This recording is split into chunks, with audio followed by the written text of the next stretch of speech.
ஒரு நாள் ஒரு அப்பா தன் செல்ல மகளோடு கூட கடை தெருவுக்கு போனார். அப்போ அங்க ஒரு அழகிய பிளாஸ்டிக் முத்து மாலை அப்படியே கண்கள்ல பளிச்சுன்னு இருந்ததுனால அந்த குழந்தை அப்பா கிட்ட கெஞ்சிட்டே இருந்தாங்க, அப்பா எனக்கு இது வாங்கி கொடுங்க, இது எனக்கு ரொம்ப பிடிச்சிருக்குன்னு. அப்பாவும் அதை வாங்கி கொடுத்தார். எப்ப பார்த்தாலும் அந்த முத்து மாலையை போட்டுக்கிட்டு தூங்கும் போது கூட கழட்டாம அந்த மகள் அவ்வளோ சந்தோஷப்பட்டாங்க.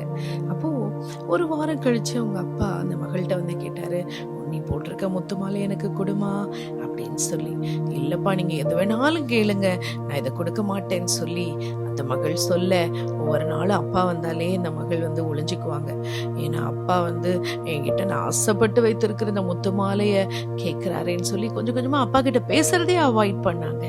அப்போ அப்பாவுடைய அன்பு அந்த மகளுக்கு ரொம்ப ஏக்கமா இருந்துச்சு. ஐயோ, எங்க அப்பா என் மேல எவ்வளோ அன்பா இருந்தாரு, நான் இந்த முத்து மாலையை அப்பா கிட்ட கொடுக்காதனால தானே அவர் கேட்கிறாருன்னு நான் கொடுக்கல, அதனால தானே நான் பேச மாட்டேன், நான் அப்பா கிட்ட போய் மன்னிப்பு கேட்கிறேன்னு சொல்லி அந்த முத்து மாலையோட போய், அப்பா என்னை மன்னிச்சிருங்க, நீங்க இதை கேட்டீங்க, நான் இது மேல ரொம்ப ஆசை வச்சுட்டேன், அதனாலதான் உங்களுக்கு நான் கொடுக்கல, இதை எடுத்துக்கோங்கப்பா, இந்தாங்கன்னு சொல்லி கொடுத்த போது மகளை கட்டி அணைத்து அப்பா உண்மையான ஒரு முத்து மாலைய, விலையேற பெற்ற அந்த முத்து மாலையை அவளுக்கு பரிசாக கொடுத்தாங்களாம். அவ்வளோ ஒரு சந்தோஷத்தோடு கூட அப்பாவை அனைத்து முத்தமிட்டாலாம். பிரியமானவர்களே, உங்களையும் என்னையும் படைத்த நம்முடைய தகப்பன் கூட நம்ம மேல அவர் நினைவுகளை வைத்திருக்கிறார். நம்முடைய வாழ்க்கையில பெஸ்டான உயர்ந்த பிளான்ஸை வச்சிருக்கிறாரு.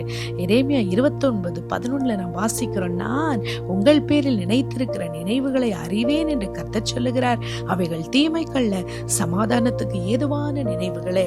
நம்முடைய வழிகளை காட்டிலும், நம்முடைய பிளான்ஸை காட்டிலும், நமக்கு பிடிச்சதை காட்டிலும் நம்மளுடைய வாழ்க்கைய நம் தகப்பனிடத்துல ஒப்பு கொடுக்கும் போது அவர் பெஸ்டானதை செய்வாருங்க. பெஸ்டான வழிகளை காண்பிப்பாரு. அவர் செய்யறது எல்லாமே பெஸ்டா இருக்கும். ஏன் தெரியுமா?